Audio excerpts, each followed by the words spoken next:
Baseline Facetime Podcast, and we've got another great episode coming at you right now. Let's go.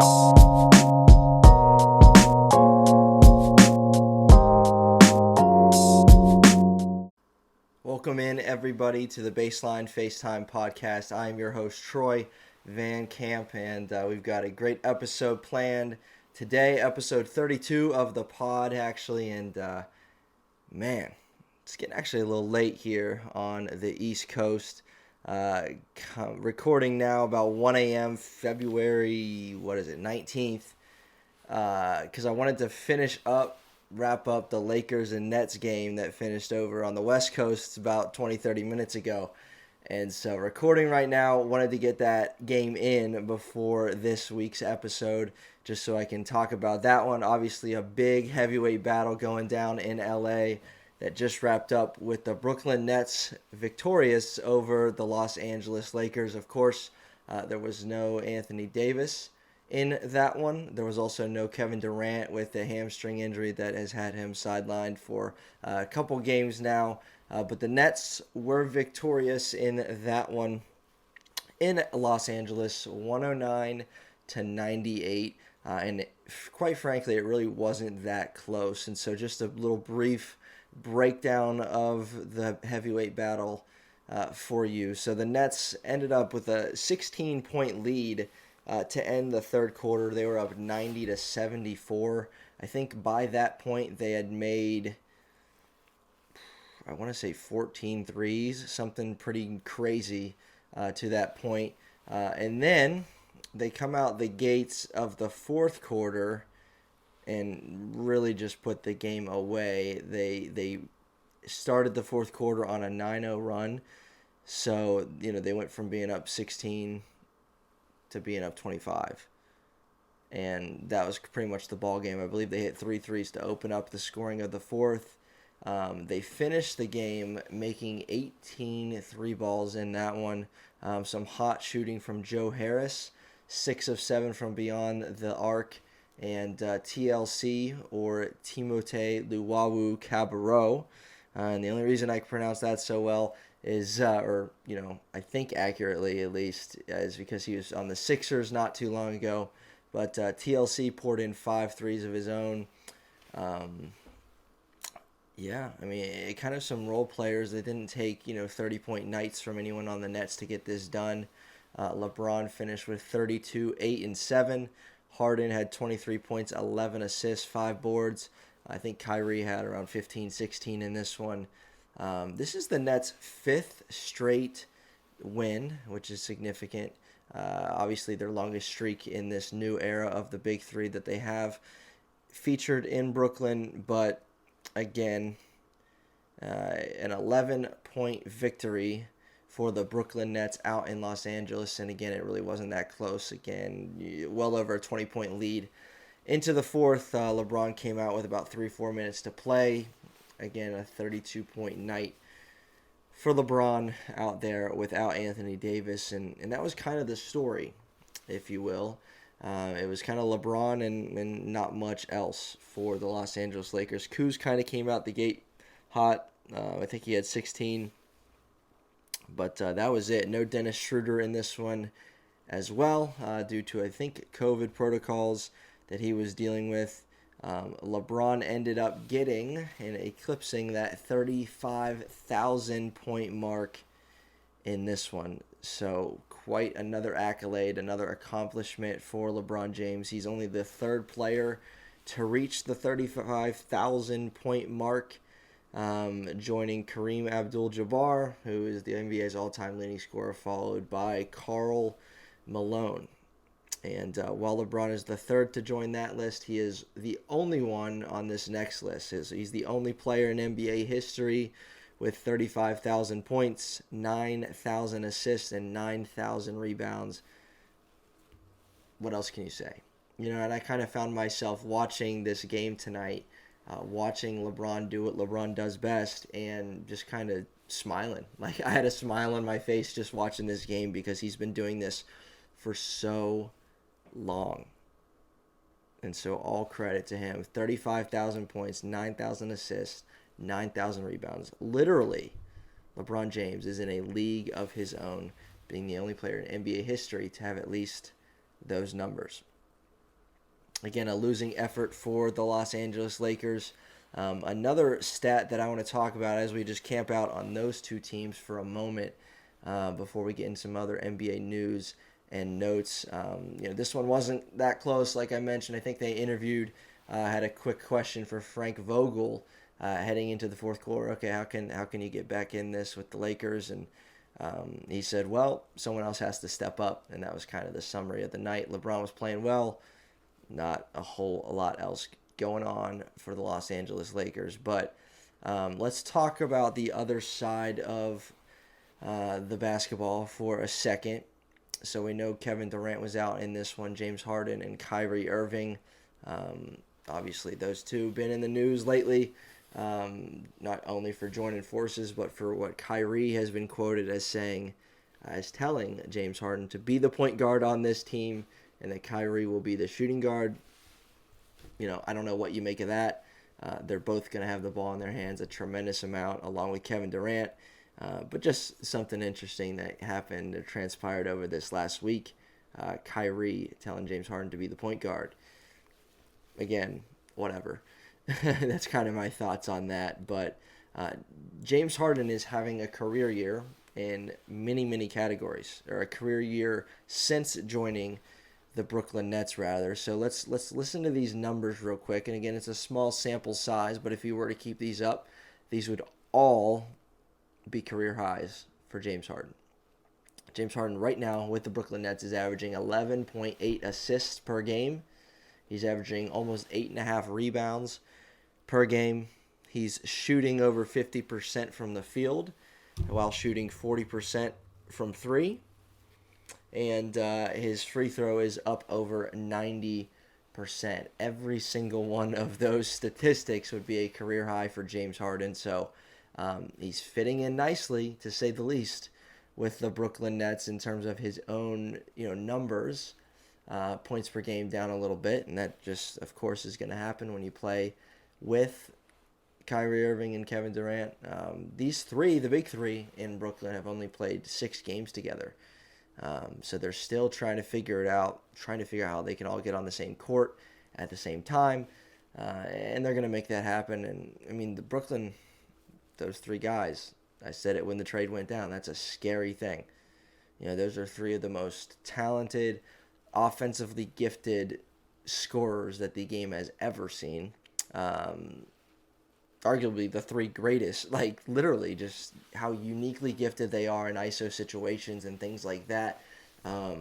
This is going to be a tough out for any team that has to see that big 3 along with the Brooklyn Nets supporting cast in the playoffs. Again, you got a guy like Joe Harris shooting 6 for 7 from 3. Then you add in those 3 players, like, dude, that's going to be tough to beat in the playoffs. And so, again, Brooklyn Nets kind of figuring it out as of late, winners of 5 in a row. Another stat worth noting, so you think about this Brooklyn Nets big 3. Who's a big 3 that would compare to these guys? As of late, of course, we know the Golden State Warriors big 3 featuring Kevin Durant, Steph Curry, and Klay Thompson, at least offensively. You throw Draymond in there, I guess, kind of a big 4. But the Warriors big 3 featuring Klay, Steph, and Kevin Durant averaged 76 points per game together. So where do you think the Brooklyn Nets rank up with that? In the Brooklyn big 3, they are averaging 81 points per game right now this season. 81 points per game between Kyrie Irving, James Harden, and Kevin Durant. Again, you throw in the supporting cast that they have and many, many shooters around them. They're going to be a tough out in the playoffs. But before we look too far ahead to the playoffs, and you got the Brooklyn Nets sitting right now at the number 2 seed, so it really was a battle tonight of number 2 seeds. So in the Western Conference, the Los Angeles Lakers have the 2 seed, followed by, or they're currently trailing the red hot, and when I say red hot, I mean red hot Utah Jazz. The Utah Jazz are on fire. They've won 20 of their last 21 games, and 18 of those 20 wins have come by double digits. Think about that. 20 of 21 games and 18 of those wins by double digits. The Utah Jazz are 24-5 right now. 24-5. Pretty remarkable. And even something that's worth noting, just in their last 6 games, listen to the teams that they've beaten. Again, many of them, most of them, by double digits. 6 teams that they've beat. The Pacers, the Celtics, the Milwaukee Bucks, the Miami Heat, the Philadelphia 76ers, and most recently, the Los Angeles Clippers. Like, that's a gauntlet in and of itself. You got 5 of the, Let's see, Pacers, Celtics, Bucks, Heat, and Sixers. That's 5 of the top 6. Well, excluding the Miami Heat, but they're the defending Eastern Conference champions. That's 5 of the top teams, let's just say it like that. That's 5 of the top teams in the Eastern Conference that they beat up on. And then a team that they're, of course, going to be battling for seeding in the Western Conference with the Los Angeles Clippers. They had a double-digit win over them, I believe, last night. So the Jazz, can't say it enough. They are on fire right now. And I've watched a couple games from them recently. They share the ball very well. Of course, you got Donovan Mitchell, who can go and get a bucket anytime you want him to. You got Rudy Gobert, Defensive Player of the Year candidate. They've got great shooters. Jordan Clarkson had a 40-piece off the bench against the 76ers a couple nights ago. When they're getting production like that off their bench or from players that are in more supporting roles, if you can say it that way, they're a dangerous team. And it's showing. 24-5, sitting atop the Western Conference standings right now. Look out for the Utah Jazz. I'm buying. I'm buying them as a true threat in the Western Conference, just based off what they're doing as of late. I believe they're making the 3 ball at a higher rate than anybody else in the NBA, or they make more per game rather than anybody else in the NBA. They're just on right now. So buy your stock now. Utah Jazz, be on the lookout. I mean, they're not showing any signs of slowing down. And again, a 6-game gauntlet like that, Pacers, Celtics, Bucks, Heat, Sixers, and Clippers, with star power like that, that's tough. So shout out to the Utah Jazz. One of those teams that they beat, the Milwaukee Bucks, certainly one of the many surprises that we've seen in the NBA so far this season. The Bucks have lost 5 straight. Now it's not panic mode, but they're 16-13 in the Eastern Conference. They're 3 back of the 76ers, who sit atop the Eastern Conference right now. But I get it, 16-13, only 3 back of first place. What's the big deal? Well, the big deal is this is the Milwaukee Bucks team who had the best record in NBA last season. And so they weren't expected to be 16-13, 29 games into their season.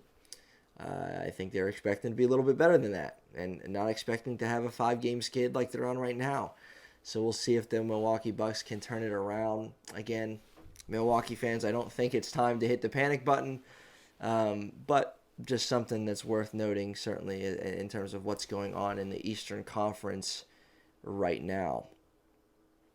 We mentioned earlier just some other news and notes to take regarding the NBA right now. So we mentioned earlier Anthony Davis sidelined for this battle with the Brooklyn Nets tonight. However, he's going to be reevaluated. He just kind of re-aggravated his Achilles injury, and so he's going to be reevaluated around the All-Star break here in a couple weeks.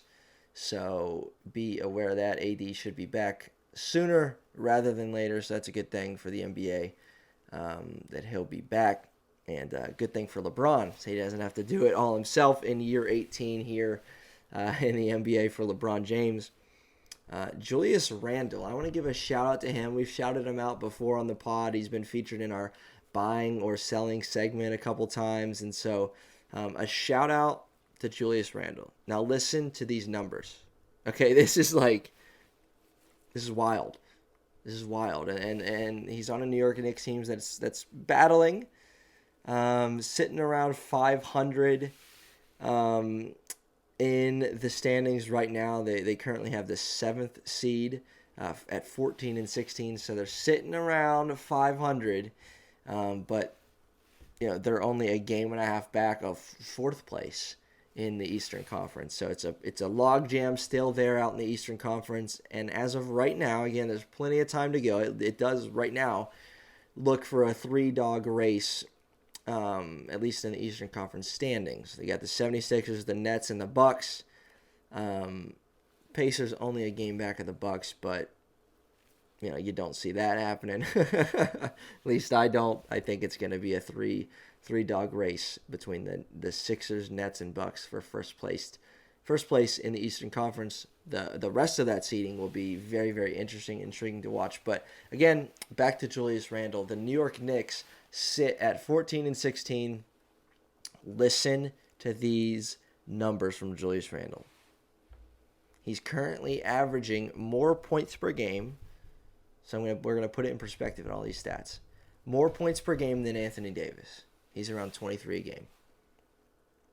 He's averaging more rebounds than Joel Embiid.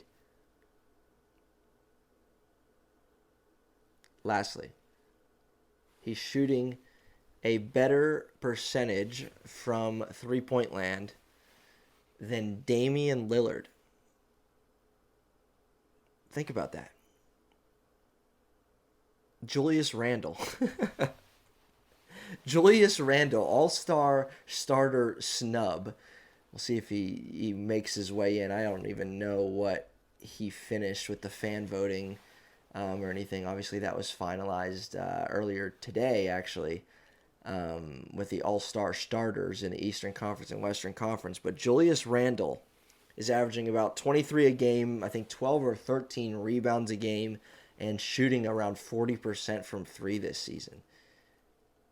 If you are a guy, I don't care who you are, if you're averaging more points than Anthony Davis, more rebounds than Joel Embiid, and you're shooting a better three-point percentage than Damian Lillard, that is significant, and that should not go unnoticed. I don't care if you play on the New York Knicks or the Los Angeles Lakers. That should not go as unnoticed as it is. He deserves a lot of recognition. So Julius Randle, we're shouting you out here on the Baseline Facetime Podcast. Staggering numbers. We'll see if he can keep it up, and we'll see where the Knicks shape up. See if they can grab a spot in the playoffs in the Eastern Conference, or if they'll end up falling out of that 7-8 seed area. Now that we've talked about the All-Star Game and the fan voting a little bit, something else that has been brought to my attention today, really, is the fact that Luka Doncic has been named a starter in the Western Conference over Damian Lillard, and Twitter has been having a field day with that. They've been in uproar, calling Damian Lillard a snub for this. So let's talk about that. I had Twitter not been in an uproar, would I have noticed this? Would I have seen something, said something? Probably not.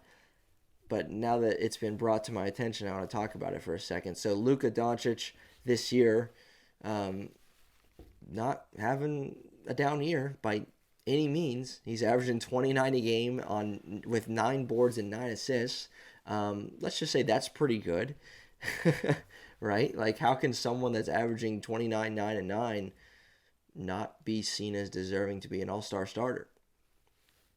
Damian Lillard this year, slightly more points per game, literally decimals, than Luka Doncic at almost 30 a game, 8 assists per game, and 4 boards a game for Damian Lillard, who actually has the Portland Trailblazers sitting in the 4 seed in the Western Conference at 18-10, so only trailing, of course, the Utah Jazz and the both LA teams, the Los Angeles Lakers and the Los Angeles Clippers. After those 3 powerhouses in the West, who sits in the 4th seed right now? It's Damian Lillard and the Portland Trailblazers, who have been doing it without the likes of C.J. McCollum as of late and Yusuf Nurkic as of late as well. A couple other injuries out there with the Trailblazers. Carmelo has played well as of late for them. But Twitter and Instagram or wherever have been in an uproar that Damian Lillard did not get the nod to start in the All-Star game. Again, Damian Lillard averaging 30, 8, and 4. Luka Doncic averaging 29, 9, and 9. Both great years so far.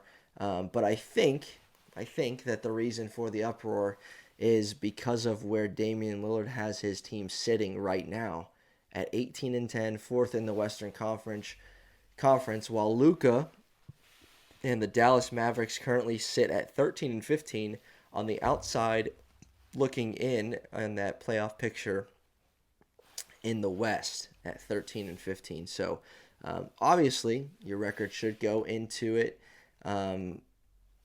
However, you take a guy like Bradley Beal, who was an all-star snub last year, averaging 30 points a game. Last year, he didn't get the nod for the all-star. He's an all-star starter in the Eastern Conference this year. However, his Washington Wizards sit at 9 and 17. A far worse record than both the Dallas Mavericks and the Trailblazers, but he gets the nod. Haven't seen too much of an uproar in that regard in the Eastern Conference. So, again, my take on it, if this is a personal award, if we can call it that, it's not really an award. It's just being named the starter in an exhibition game. Who really cares? My take on it, not that upset about it. I am a big Damian Lillard fan. However, 29, 9, and 9 from Luka this year, he's doing his part. His team's just not winning. But I get it. 18 and 10 for the 4th seed, 4th-seeded Trailblazers right now. I think it could have gone to either guy. But anyway, enough about that. Enough about the meaningless exhibition game that's going to be played here in a couple weeks. We'll see if those guys even play. Like, who knows how that's going to happen in this crazy season. It seems like, every game you watch is missing 2 or 3 starters because of COVID. So it's been a wild ride to the season so far.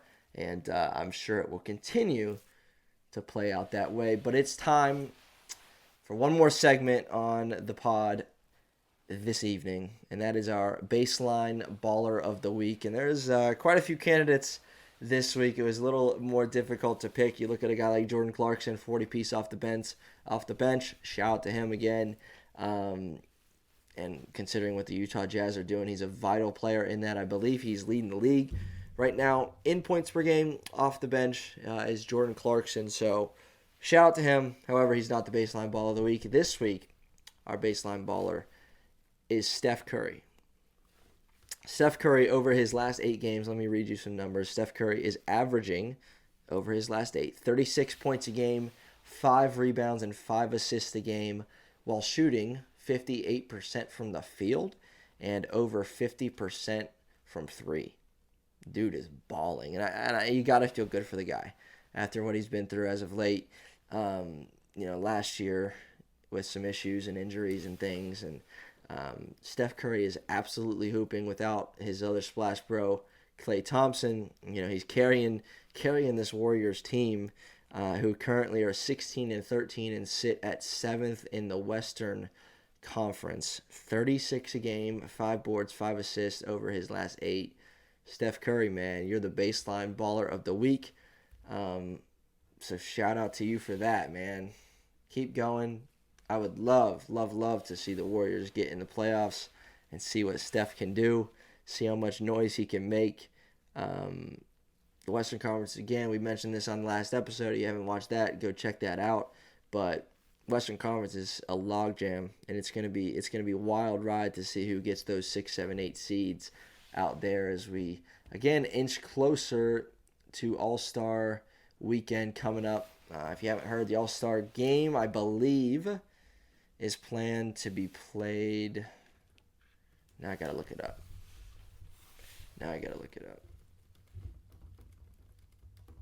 I think it's March 7th. Yes, March 7th. Probably a Sunday night as usual at 8 o'clock. All the festivities, All-Star Weekend, are going to take place on that one night. So you got, I believe, like the skills competition, the three-point shootout happening pregame, and then the NBA dunk contest happening at halftime. Not sure how that's going to work because usually that's like an hour, 2 hour long event. Obviously, I don't think it's going to be that this time. That'd be very weird. Don't want to see guys out there getting injured because they were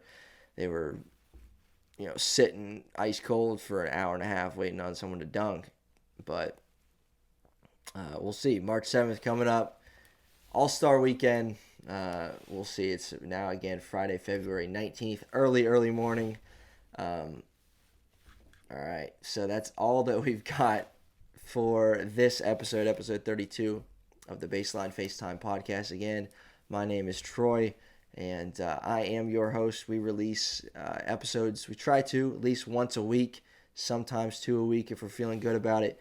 But again, you can contact me at baselinefacetimePodcast@gmail.com. You got any questions you want to, maybe you want to be featured on the pod.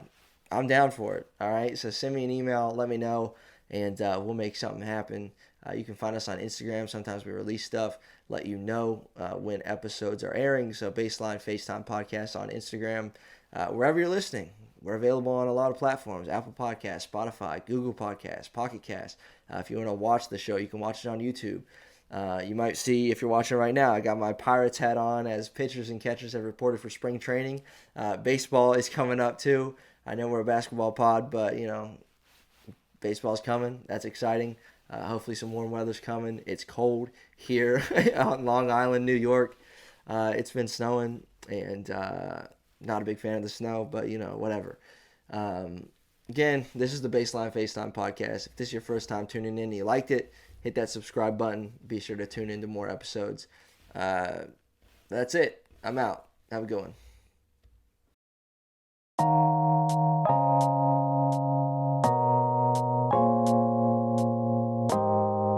Hey, thanks so much for tuning in to this episode of the Baseline FaceTime Podcast. If you haven't already, hit that subscribe button, and we'll see you next time. Thanks.